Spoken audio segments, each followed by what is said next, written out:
Hello everyone, पाठक अड्डा पे एक बार फिर से आपका स्वागत है। तो चलिए स्टार्ट करते हैं topic wise test series number 2, जिसमें आज हम डिस्कस करेंगे साइंस के क्वेश्चंस। तो चलिए बिना किसी देरी के क्वेश्चंस की ओर चलते हैं। तो आज का जो हमारा पहला प्रश्न है, what is the SI unit of luminous intensity? दीप्त तीव्रता का एसआई मात्रक क्या होता है?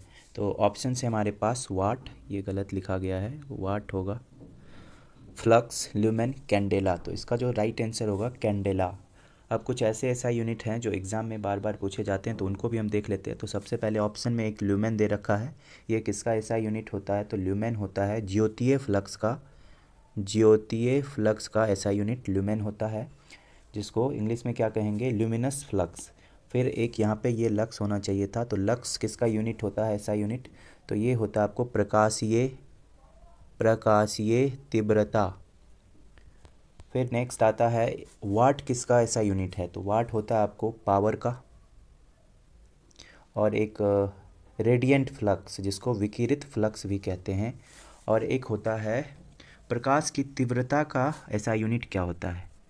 प्रकाश की तीव्रता का ऐसा यूनिट क्या होता है? तो उसको बोलते हैं फोटोन। कुछ ऐसे यूनिट्स और देखते हैं। वोल्ट किसका ऐसा यूनिट होता है? वोल्ट होता है आपको इलेक्ट्रिक पोटेंशियल डिफरेंस। वोल्ट किसका होता है? इलेक्ट्रिक पोटेंशियल डिफरेंस, जिसको विभवांतर, विभवांतर बोलते हैं। फिर विद्युत वाहक बल का भी एसआई मात्रक वोल्ट होता है। फिर एक फैराड होता है, फैराड किसका एसआई मात्रक होता है? तो ये कैपेसिटेंस का एसआई मात्रक होता है। फिर इलेक्ट्रिक रेसिस्टेंस का एसआई मात्रक क्या होगा? इलेक्ट्रिक रेसिस्टेंस, जिसको विद्युत प्रतिरोध बोलेंगे, और इसका एसआई मात्रक होता है ओम।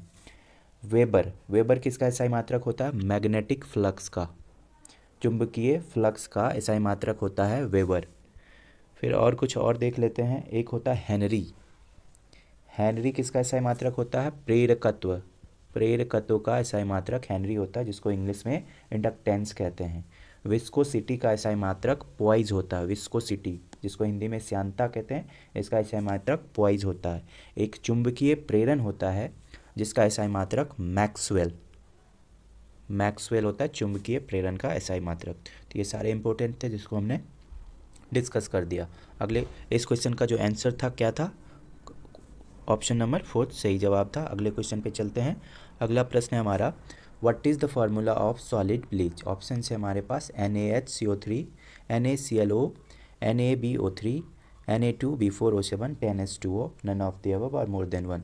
तो सबसे पहला ऑप्शन जो है NaHCO3, जो सोडियम बाइकार्बोनेट है, और इसको क्या कहते हैं? Baking, baking soda. फिर आपको आता है ये NaClO, इसको बोलते हैं लिक्विड ब्लीच, लिक्विड ब्लीच। फिर आपको NaBO3, ये राइट आंसर है सॉलिड ब्लीच, जिसका हिंदी क्या होता है? ठोस विरंजक। फिर नेक्स्ट है ऑप्शन हमारा Na2B4O7, 10H2O, इसको क्या बोलते हैं? इसको बोलते हैं हम बोरेक्स। तो इसका ट्रू आंसर हो गया ऑप्शन नंबर 3 सही जवाब है। अगले क्वेश्चन पे चलेंगे।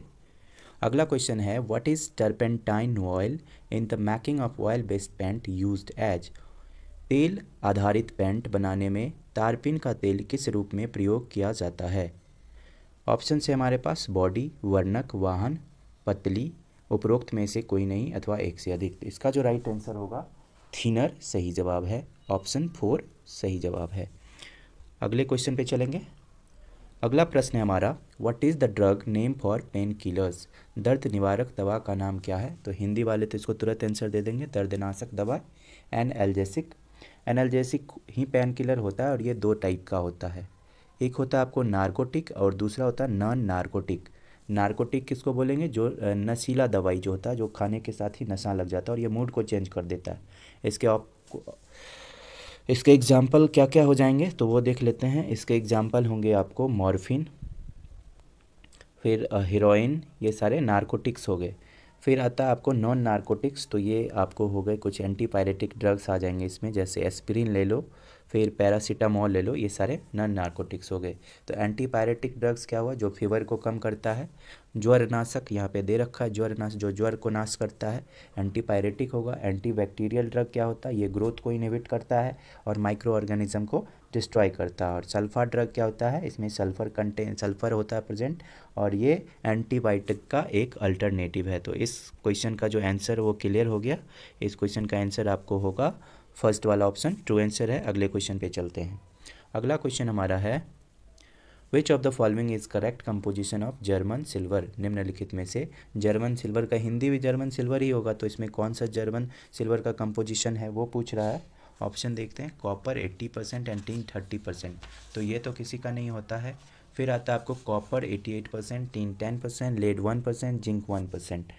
अब देखिए तो ये किसका हो जाएगा, तो ये आपको गन मेटल का एग्जाम्पल है। दूसरा वाला जो है इसमें, दूसरा ये हो जाएगा गन मेटल का कंपोजिशन है।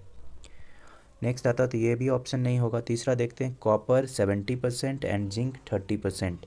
कॉपर 70 और जिंक 70 किस में होता है, तो ये तो ब्रास का एग्जाम्पल है। तीसरा वाला जो ऑप्शन है वो तो ब्रास जिसको पीतल बोलते हैं हिंदी में, उसका एग्जाम्पल है, तो तीसरा भी नहीं होगा। चौथा ऑप्शन देखते हैं, कॉपर 60%, जिंक 20% और निकल 20%, तो ये जर्मन सिल्वर का एग्जाम्पल है। तो ऑप्शन 4 इसका सही जवाब है। फिर एक आता है आपको ब्रॉन्ज, कांस्य। तो ब्रॉन्ज में क्या होता है, ब्रॉन्ज में आपको कॉपर 70% होता है, कॉपर 90% होता है, और टीन उसमें 10% होता है। कांसा में कॉपर 90% और टीन 10%। तो ये क्लियर हो गया। पाँचवें क्वेश्चन का आंसर हो जाएगा आपको चौथा ऑप्शन सही जवाब है। अगले क्वेश्चन पे चलेंगे। अगला क्वेश्चन है which of the following component of an atom was discovered in the gold foil experiment. Option है हमारे पास proton, electron, nucleus, neutron, none of the above or more than one. Gold foil प्रयोग में परमाणु के निम्नलिखित घटकों में से किसकी खोज की गई थी। तो पहला ऑप्शन देखते हैं, प्रोटॉन। प्रोटॉन का डिस्कवरी किसने किया था, तो इसको डिस्कवर किया था आपको गोल्डस्टीन ने, बट इसका जो इन्वेंशन में ये किसके नाम पे आता है, तो ये प्रोटॉन रदरफोर्ड के नाम से आता है। ठीक है। नेक्स्ट, तो इसका जो एक्सपेरिमेंट, किस एक्सपेरिमेंट के थ्रू इसका पता लगाया था, तो ये गोल्ड फॉयल एक्सपेरिमेंट के थ्रू इसका पता लगा था। फिर आपको आता है एक इसमें न्यूक्लियस है, और न्यूक्लियस का भी गोल्ड फॉयल एक्सपेरिमेंट के थ्रू जानकारी मिला था। तो इसका जो ऑप्शन सही होगा, पांचवा ऑप्शन मोर देन वन वाला सही है। फिर इलेक्ट्रॉन का डिस्कवरी किसने किया था, तो इलेक्ट्रॉन का डिस्कवरी थॉमसन ने किया था। और ये किस एक्सपेरिमेंट के थ्रू किया था, तो कैथोड रे का एक्सपेरिमेंट करा गया था, तो उसके थ्रू इसका डिस्कवरी हुआ। फिर न्यूट्रॉन का डिस्कवरी हुआ था रेडियो एक्टिविटी फेनोमेनन के थ्रू, और इसका डिस्कवरी किसने किया था, तो चैडविक ने किया था। तो ये क्लियर हो गया। छठवें क्वेश्चन का जो आंसर होगा सही वाला, वो आपको पांचवा ऑप्शन सही जवाब है। अगले क्वेश्चन पे चलते हैं। अगला क्वेश्चन है हमारा, who discovered neutron of an atom. Option है हमारे पास गोल्डस्टीन। तो गोल्डस्टीन तो प्रोटॉन का डिस्कवरी किए थे, बट रदरफोर्ड के उसके असली डिस्कवरर के नाम से जाने जाते हैं। फिर आता है जेम्स चैडविक। तो ये जो चैडविक साहब हैं, इन्होंने ही न्यूट्रॉन का डिस्कवरी करा था। ऑप्शन 2 सही जवाब है। थॉमसन इलेक्ट्रॉन का डिस्कवरी किए थे, फिर रदरफोर्ड प्रोटॉन का डिस्कवरी किए थे। क्लियर हो गया। तो इस क्वेश्चन का जो सही जवाब होगा ऑप्शन नंबर 2 सही आंसर होगा। अगले क्वेश्चन पे चलेंगे। अब न्यूट्रॉन के बारे में कुछ और चीज़ जानते हैं। तो न्यूट्रॉन जो होता है वो एक चार्जलेस पार्टिकल होता है, उस पर कोई चार्ज नहीं होता, और ये एटॉमिक न्यूक्लियस के अंदर प्रेजेंट होता है। देखिए न्यूक्लियस के अंदर क्या क्या प्रेजेंट होता है। न्यूक्लियस के अंदर आपको दो चीज़ प्रेजेंट होता है। कोई भी सेल होता है ना, उस बीच में सेंटर में न्यूक्लियस होता है, और उसमें दो चीज़ प्रेजेंट होता है, प्रोटॉन और न्यूट्रॉन। और इसको इसलिए क्या कहते हैं, न्यूक्लियॉन्स भी कहते हैं। वहीं पे इलेक्ट्रॉन जो है इसके चारों ओर चक्कर काटता रहता है। अब ये न्यूट्रॉन हाइड्रोजन एटम में नहीं पाया जाता है। ठीक है, हाइड्रोजन में न्यूट्रॉन नहीं पाया जाता है, और न्यूट्रॉन का जो मास होता है वो आपको 1.67 इंटू 10⁻27 kg होता है। तो ये क्लियर हो गया न्यूट्रॉन के बारे में। अगले क्वेश्चन को देखेंगे। अगला क्वेश्चन है हमारा, सेंट्रीफ्यूगेशन है। सेंट्रीफ्यूगेशन क्या है, तो ऑप्शन दे रखा है यहाँ पे, a technique that is used to separate component of a mixture that dissolve in the same solvent. तो ये वाला जो ऑप्शन है ये किसका एग्जाम्पल है, तो ये एक तकनीक जो एक ही विलय में घुलने वाले मिश्रण के घटकों को अलग करने के लिए उपयोग की जाती है। तो ये आपको हो गया क्रोमेटोग्राफी का एग्जाम्पल। क्रोमेटोग्राफी होता है ये पहला वाला ऑप्शन। फिर दूसरे ऑप्शन को हम पढ़ते हैं। दूसरा ऑप्शन है चयनात्मक क्वथन और संघनन द्वारा द्रव मिश्रण से घटकों को अलग करना। तो दूसरा जो ऑप्शन है इसमें क्या होता है, कोई चीज़ लिक्विड में होता है, उसको गर्म करके कन्वर्ट किया जाता है वेपर में। फिर वेपर को कन्वर्ट करके लिक्विड में किया जाता है, फिर से उसको रिकन्वर्सन होता है। तो इस प्रोसेस को हम बोलते हैं, क्या बोलते हैं, डिस्टिलेशन। और दूसरा वाला पॉइंट उसी का परिभाषा है। फिर तीसरे पॉइंट को हम देखते हैं, तो तीसरा पॉइंट इसमें कहता है कि ठोस के सीधे वाष्प अवस्था में परिवर्तन की क्रिया, मतलब कोई सॉलिड है वो डायरेक्टली वेपर स्टेज में चला जाता, कन्वर्सन हो जाता बिना लिक्विड माध्यम होते हुए। तो इस प्रोसेस को क्या कहते हैं, पिछले क्लास में भी हमने बताया था कि इस प्रोसेस को बोलते हैं सब्लिमेशन, ऊर्ध्वापातन। तो ये भी नहीं होगा, तो इसका जो राइट आंसर होगा चौथा वाला ऑप्शन पढ़ते हैं, एक तकनीकी जिसका उपयोग कणों को उनके आकार, घनत्व आदि के अनुसार विलय से अलग करने के लिए किया जाता है। तो इसका जो राइट आंसर होगा ऑप्शन 4, वो सेंट्रीफ्यूगेशन कहलाता है, जिसका हिंदी क्या होगा, अपकेंद्रीकरण। तो इसका 8वां नंबर क्वेश्चन का जो राइट आंसर होगा 4th ऑप्शन सही जवाब है। इसका 4th ऑप्शन सही जवाब है। अगले क्वेश्चन पे चलेंगे। अगला क्वेश्चन है हमारा, which of the following is known as kitchen of the cell. पहला ऑप्शन है हमारे पास mitochondria, nucleus, chloroplast, cell membrane, none of the above or more than one. तो कोशिका की रसोई के रूप में किसे जाना जाता है, तो इसका जो राइट आंसर होगा, क्लोरोप्लास्ट को कोशिका की रसोई के रूप में जाना जाता है। तो सबसे पहला ऑप्शन को देखते हैं क्या है, माइटोकॉन्ड्रिया को क्या कहते हैं, तो इसको बोलते हैं power house of the cell, ठीक है। और ये क्या करता है, एटीपी का सिंथेसिस करता है, एटीपी का फुल फॉर्म क्या होता है, एडिनोसिन ट्राइफॉस्फेट। फिर आपको न्यूक्लियस है, न्यूक्लियस का क्या वर्क होता है, ये क्या करता है, कंट्रोल करता है पूरे सेल के अंदर पूरे एक्टिविटी को। तो इसको क्या कह सकते हैं, इसको control room of the cell भी कहा जाता है। फिर आपको क्लोरोप्लास्ट है, जो इसका राइट आंसर है। क्लोरोप्लास्ट ये ग्रीन प्लांट के अंदर प्रेजेंट रहता है और ये ग्रीन पिगमेंट होता है और फोटोसिंथेसिस में यही मेन कंट्रीब्यूशन प्ले करता है।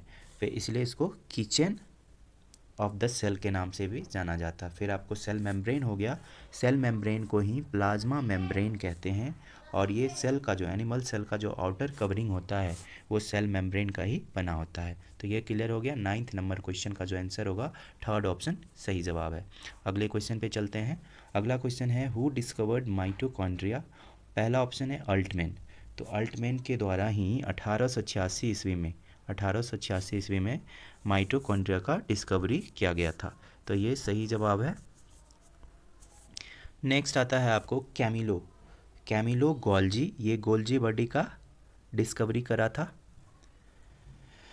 और नेक्स्ट आता है, और गोल्जी बॉडी के अंदर क्या होता है, ट्यूब टाइप का स्ट्रक्चर होता है, वेसाइकल्स होता है इसके अंदर, फिर वैक्यूल्स होता है। तो ये गोल्जी बॉडी हो गया। फिर आपको राइबोसोम हो गया। राइबोसोम का डिस्कवरी किसने किया था, पैलेड ने। राइबोसोम का डिस्कवरी किया था पैलेड ने। और राइबोसोम किस चीज़ में पार्ट लेता है, तो ये प्रोटीन सिंथेसिस में राइबोसोम पार्ट करता है। फिर आपको आता है बोवेरी सेंट्रोसोम का आविष्कार करा था और ये सेंट्रोसोम किसके अंदर प्रेजेंट होता है, तो ये एनिमल सेल के अंदर प्रेजेंट होता है। तो 10वें नंबर क्वेश्चन का जो राइट आंसर हो जाएगा वो ऑप्शन 1 सही जवाब है। अगले क्वेश्चन पे चलेंगे। अगला क्वेश्चन है हमारा अगला क्वेश्चन को देखते हैं, which of the following statement is are not correct about eukaryotic cell. Eukaryotic कोशिका के बारे में निम्नलिखित में से कौन सा कथन सही नहीं है। पहला ऑप्शन है, the nucleus is absent. Next आता है, the size of the cell is large. तीसरा ऑप्शन है, it contains more than 1 chromosome. चौथा आता है, the cell organelle are present. पांचवा है, none of the above or more than 1। तो देखिए सेल जो होता है ना, ये दो तरह का होता है। एक तो आपको होता है प्रोकैरियोटिक और दूसरा होता है यूकैरियोटिक। अब प्रोकैरियोटिक के अंदर ना सेल मतलब न्यूक्लियस जो होता है ना, वो या तो बहुत पुराने टाइप का होता है या तो नहीं होता है। और फिर यूकैरियोट के अंदर जो होता है ना न्यूक्लियस, वो हाईली डेवलप्ड होता है। एकदम न्यूक्लियस का होना तो ज़रूरी है। तो इसका जो राइट आंसर होगा पहला ऑप्शन सही जवाब है।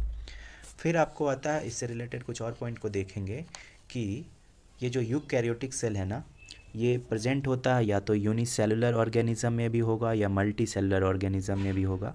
और ये जो प्रोकैरियोटिक सेल होता है ना, ये बस यूनिसेलुलर ऑर्गेनिज्म में ही प्रेजेंट होता है। अब यूकैरियोटिक सेल का जो न्यूक्लियस होता है ना, उसके अंदर क्रोमेटिन प्रेजेंट होता है, जो जिसके अंदर डीएनए जो बना होता है उससे मिलकर, और उसके अंदर हिस्टोन प्रोटीन भी होता है। और इसमें क्रोमोसोम भी हाईली डेवलप्ड होता है 80S वाला, और इसमें 70S वाला क्रोमोसोम होता है। सेल डिवीज़न जो इसका होता है यूकैरियोटिक का माइटोसिस के थ्रू होता है, और इसका जो सेल डिवीज़न होता है वो बाइनरी फ्यूज़न के द्वारा होता है, और इसका राइबोसोम 70 इसका होता है, और इसके प्रोकैरियोटिक सेल में मेम्ब्रेन बॉन्ड ऑर्गेनेल ना के बराबर होता है, प्रेजेंट ही नहीं होता, और वहीं पे यूकैरियोटिक सेल में मेम्ब्रेन बॉन्ड ऑर्गेनेल प्रेजेंट होता है। तो ये क्लियर हो गया प्रोकैरियोट और यूकैरियोट का डिफरेंस।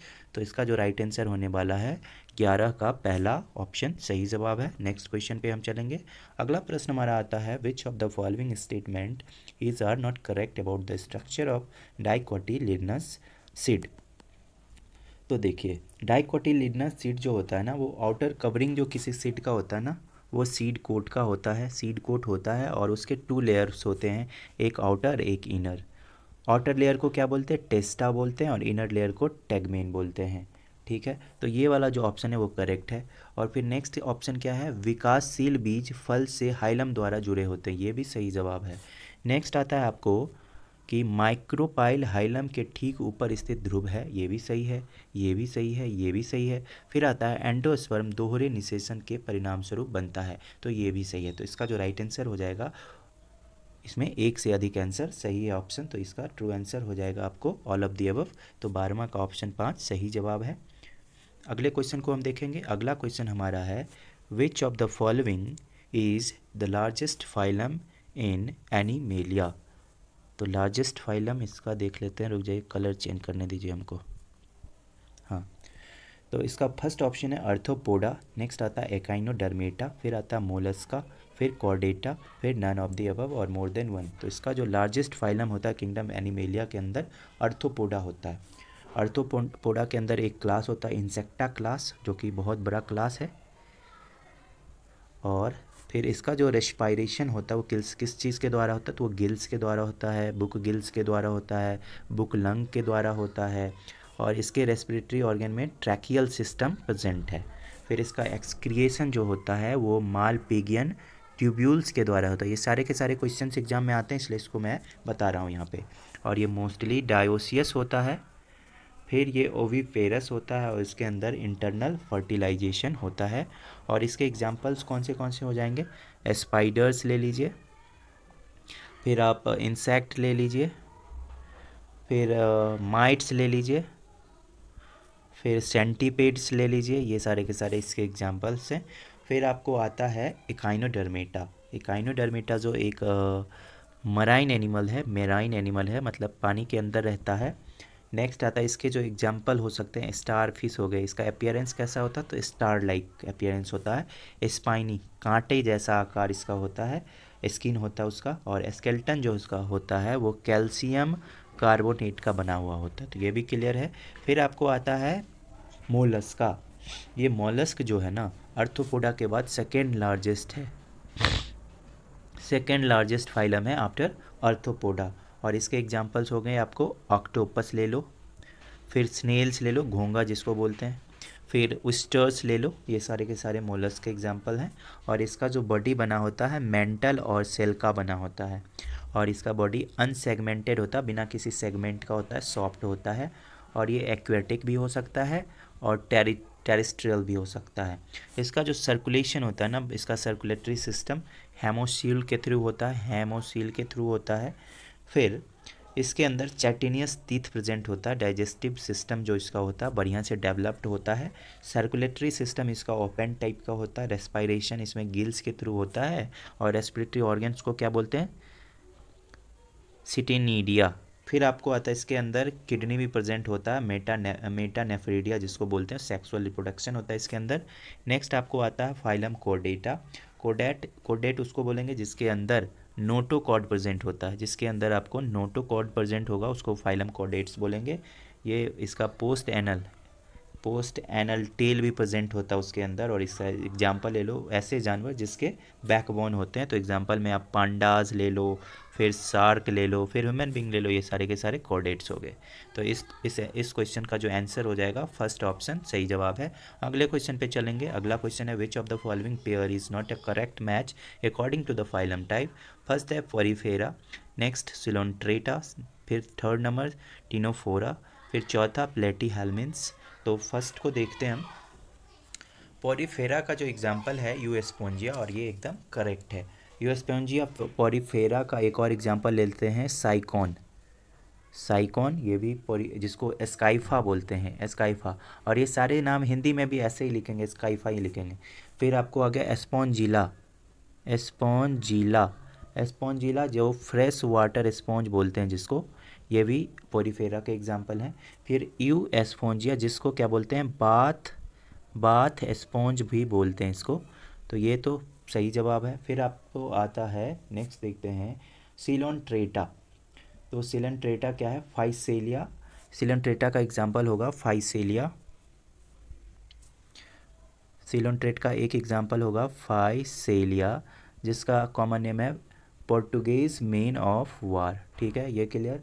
फिर एक आता है एडमेसिया, जिसको सी एनिमोन भी बोलते हैं, एडमेसिया, जिसको सी एनिमोन भी बोलते हैं। फिर एक और इसका एग्जाम्पल हो सकता है पेनाट्यूला। पेनाट्यूला जो दे रखा है इसको क्या बोलते हैं, सी पेन बोलते हैं, इसका कॉमन नेम है, ये एग्ज़ाम में पूछा जाता है। फिर आपको एक होता है ग्रिगोनिया, जिसको सी फेन बोलते हैं, सी फेन, ये भी सिलोन्ट्रेट का एग्जाम्पल है। नेक्स्ट आपको आता है मिंड्रीना, और मिंड्रीना भी सिलोन्ट्रेट का एग्जाम्पल है, तो ये चौथा ऑप्शन सही जवाब हो जाएगा, ये सिलोन्ट्रेट ही है। नेक्स्ट आता है आपको टीनोफोरा, और टीनोफोरा के एग्जाम्पल्स क्या हैं, प्लूरोब्रेचिया, तो ये भी सही है, तो इसका जो राइट आंसर होगा चौथा ऑप्शन सही जवाब है। अगले क्वेश्चन पे चलेंगे। अगला क्वेश्चन है हमारा, which of the following is are not a type of green alga. देखिए अलगा बेसिकली 3 टाइप का होता है। अब कौन से टाइप का होता है, तो एक होता है क्लोरोफाइसी, दूसरा होता है फेकोफाइसी, तीसरा होता है आपको रोहोडोफाइसी। रोहोडोफाइसी को क्या बोलते हैं, रेड अलगा, फेकोफाइसी को बोलते हैं ब्राउन अलगा, और ये क्लोरोफाइसी को बोलते हैं ग्रीन अलगा। अब ग्रीन अलगा के अंदर क्लोरोफिल ए और बी प्रेजेंट होता है, ब्राउन अलगा के अंदर क्लोरोफिल ए और सी, फिर आपको कैरोटीनॉइड हो गए, फिर जेंथोफिल, ये सारे प्रेजेंट होते हैं, और रेड अलगा के अंदर फाइकोइरिथ्रिन नाम का एक पिगमेंट प्रेजेंट होता है, जिसके कारण ये रेड होता है। तो ये क्लियर, ये सारी चीज़ पूछ सकते हैं एग्जाम में। तो फर्स्ट वाला जो एग्जाम्पल है क्लोरोफाइसी, तो क्लोरोफाइसी का एग्जाम्पल आपको होगा क्लेमाइडोमोनास, फिर वोल्वॉक्स, फिर आपको स्पाइरोगायरा। बट ये जिलेडियम जो है, जिलेडियम ये किसका एग्जाम्पल है, तो जिलेडियम आपको रोहोडोफाइसी मतलब रेड अलगा का एग्जाम्पल है, तो इसका जो राइट आंसर होगा जिलेडियम ग्रीन अलगा नहीं है, ऑप्शन 4 करेक्ट। ये आपको रेड अलगा है, ये आपको रेड अलगा है। और अलगा के स्टडी को क्या बोलते हैं, तो इसको बोलते हैं फाइकोलॉजी। वहीं पे एक और दूसरा आता है माइकोलॉजी, किसके स्टडी को बोलते हैं, तो ये आपको फंजाई के स्टडी को माइकोलॉजी कहते हैं। तो ये क्लियर हो गया। अगले क्वेश्चन को देखेंगे। अगला क्वेश्चन है हमारा, in which of the following do remote sensing satellite are launched. Option है हमारा low earth orbit, medium earth orbit, geosynchronous earth orbit, geostationary orbit, none of the above or more than one. तो इसका जो right answer होगा लो earth orbit, इसको क्या कहते हैं, लो अर्थ ऑर्बिट। इसका दूसरा नाम भी है जिसको कह सकते हैं पोलर ऑर्बिट, पोलर ऑर्बिट। अगले क्वेश्चन पे चलेंगे। अगला क्वेश्चन है व्हाट इज सेप्रोफाइटिक। तो देखिए एक तो होता है ऑटोट्रॉप्स, ये न्यूट्रिशन का एक टाइप है। तो एक होता है ऑटोट्रॉपिक मोड ऑफ न्यूट्रिशन, जिसमें क्या होता है कि कोई भी प्लांट जो है ना वो अपना फूड खुद तैयार करता है, तो ये ऑटोट्रॉपिक मोड ऑफ न्यूट्रिशन हो गया। तो इसमें मेरे को क्या पूछ रहा है, सेप्रोफाइटिक किसको कहते हैं, तो सेप्रोफाइटिक उसको बोलते हैं जो डेड ऑर्गेनिक मैटर पे रहता है। तो इसका जो ऑप्शन 3 है, ऑप्शन 3 नंबर ऑप्शन सही जवाब है। वहीं पे एक हेट्रोट्रॉप्स होता है, हेट्रोट्रॉप्स जो कि अपना भोजन किसी फोटोट्रॉप मीन्स ऑटोट्रॉप के थ्रू बनाता है, ऑटोट्रॉप के थ्रू बनाता है, तो इसको क्या बोलते हैं, हेट्रोट्रॉप्स। और ये कई तरह के होते हैं। इसमें आपको एक हो गया पैरासाइट्स, जो कि किसी दूसरे के ऊपर डिपेंड होते हैं, तो उसको पैरासाइट्स बोलते हैं। एक आपको होता है इंसेक्टिवोरस प्लांट, जो कि इंसेक्ट्स को खाता है। उसके अंदर क्या होता है, नाइट्रोजन नहीं होता, जिसके कारण वो फोटोसिंथेसिस नहीं कर पाता है। तो इसका एग्जांपल हो जाएगा आपको एंटीटर प्लांट हो गया, ड्रोसेरा हो गया, तो ये सारे के सारे इंसेक्टिवोरस हो गए। फिर एक सेप्रोफाइट्स जो अभी क्वेश्चन में पूछा, जो कि डेड ऑर्गेनिक मैटर पे प्रेजेंट होता है। तो ये क्लियर हो गया। अगले क्वेश्चन पे हम चलेंगे।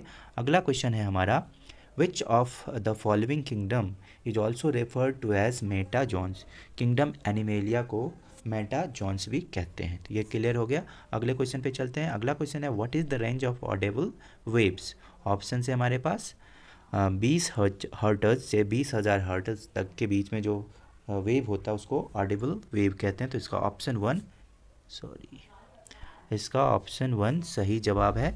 ऑडिबल वेव्स 20 हर्ट्ज से 20,000 हर्ट्ज के बीच में रहता है, और जो साउंड जो कि कोई ह्यूमन ईयर कंफर्टेबल होके सुन सके। तो ये क्लियर हो गया। नेक्स्ट पे चलेंगे। नेक्स्ट क्वेश्चन है why is the temperature of the water at the bottom of waterfall higher than that of the top. अब देखिए, कोई भी वाटरफॉल से जब पानी गिरता है, ग्रेविटेशनल पोटेंशियल एनर्जी उस पर वर्क करता है, फिर पानी गिरने के बाद उसमें काइनेटिक एनर्जी आ जाता है, और काइनेटिक एनर्जी के थ्रू जब वो नीचे आ जाता है तो वो हीट एनर्जी में कन्वर्ट हो जाता है। इसलिए किसी भी बॉटम पार्ट में वाटर जो होता है वो क्या होता है, वो ज़्यादा टेम्परेचर उसका ज़्यादा बढ़ा हुआ होता है। तो इसका थर्ड ऑप्शन करेक्ट आंसर है। अगले क्वेश्चन पे चलेंगे। Sonar is a device that measures the distance, direction and speed of underwater objects. Which of the following waves does this device use. Option है हमारे पास रेडियो, अल्ट्रासोनिक, माइक्रो, गामा। तो देखिए, sonar का जो full form होता है sound navigation and ranging. Sound navigation and ranging, ये सोनार का फुल फॉर्म हो गया, और ये जो होता है ये अल्ट्रासोनिक वेव्स को यूज़ करता है। तो ये क्लियर हो गया। इसका राइट आंसर हो जाएगा 22वें क्वेश्चन का सेकेंड नंबर ऑप्शन करेक्ट है। तो अगले क्वेश्चन को देखेंगे। अगला क्वेश्चन है हमारा which of the following is are not electromagnetic waves. देखिए, ऑप्शन है हमारे पास radio waves, infrared rays, then ultraviolet rays, then gamma rays. अब देखिए, इसको समझने के लिए हम देखेंगे वेव्स को। अब देखिए, वेव्स जो होता है वो आपको कितने टाइप का होता है, वो 2 टाइप का होता है। तो कौन कौन होता है ये? एक आपको होता है मैकेनिकल वेव्स, एक होता है मैकेनिकल वेव्स, और एक होता है आपको नॉन मैकेनिकल वेव्स, जिसको हम क्या बोलते हैं, इलेक्ट्रोमैग्नेटिक वेव्स भी बोलते हैं। ठीक है। अब ये मैकेनिकल वेव होता है ना, ये 2 टाइप का होता है। एक तो आपको लॉन्गिट्यूडिनल वेव्स होता है और एक ट्रांसवर्स वेव होता है। ठीक है। और इस मैकेनिकल वेव को एक मीडियम की ज़रूरत पड़ती है प्रोपैगेट होने के लिए, चाहे वो मीडियम सॉलिड हो, लिक्विड हो या गैस हो। बट ये जो है नॉन मैकेनिकल वेव्स, इसको कोई मीडियम का ज़रूरत नहीं होता है, और इसी के अंदर आपको क्या क्या प्रेजेंट होता है, तो रेडियो वेव प्रेजेंट होता है, फिर इंफ्रारेड रेज प्रेजेंट होता है, अल्ट्रावायलेट रेज प्रेजेंट होता है, गामा रेज प्रेजेंट होता है, फिर माइक्रोवेव भी प्रेजेंट होता है इसी के अंदर। तो इसका जो राइट आंसर होगा, ये सारे के सारे ऑप्शंस ये इलेक्ट्रोमैग्नेटिक वेव्स के हैं। इसका more than one option correct है। अगले क्वेश्चन पे चलेंगे। अगला क्वेश्चन है हमारा which of the following waves requires a medium of its propagation. तो इसके ऑप्शंस क्या हैं? Microwaves, radio waves, longitudinal waves, visible light, none of the above or more than one. तो अभी अभी हमने बताया था कि वेव्स जो होते हैं वो 2 टाइप के होते हैं, एक मैकेनिकल होते हैं, एक नॉन मैकेनिकल और इलेक्ट्रोमैग्नेटिक वेव्स होते हैं। तो इलेक्ट्रोमैग्नेटिक वेव्स का एग्जांपल क्या हो जाएगा? Microwaves, radio waves, visible light भी हो गए, फिर इंफ्रारेड हो गए, फिर यूवी रेज हो गए। और ये मैकेनिकल का 2 होता है एग्जांपल, एक ट्रांसवर्स हो गया और एक लॉन्गिट्यूडिनल वेव्स हो गया। तो ये वाला जो ये लॉन्गिट्यूडिनल वेव्स जो है, इसका थर्ड ऑप्शन करेक्ट है। Means waves require medium. तो मीडियम किसी प्रोपैगेट करने के लिए कोई भी वेव्स को मीडियम की ज़रूरत कौन वेव्स में पड़ता है, तो वो आपको मैकेनिकल वेव्स में पड़ता है। तो मैकेनिकल वेव्स का एग्जांपल है ये लॉन्गिट्यूडिनल वेव्स, तो इसलिए थर्ड ऑप्शन इसका करेक्ट आंसर है। तो चलिए, आज इतना ही क्वेश्चंस था। तो पार्ट 1 था ये, जिसमें हमने साइंस के लगभग 24 क्वेश्चंस को डिस्कस करे। अब अगले पार्ट को हम जल्द ही लाएंगे। तब तक के लिए बने रहिए हमारे इस यूट्यूब चैनल पाठक अड्डा के साथ। और जिन लोगों ने सब्सक्राइब नहीं किया तो सब्सक्राइब कर लीजिए। साथ में वीडियो अच्छा लगा है तो शेयर भी कर लीजिए और वीडियो को लाइक ज़रूर कीजिए। धन्यवाद। मिलते हैं अपने नेक्स्ट क्लास में। तब तक के लिए बने रहिए हमारे इस यूट्यूब चैनल पाठक अड्डा के साथ।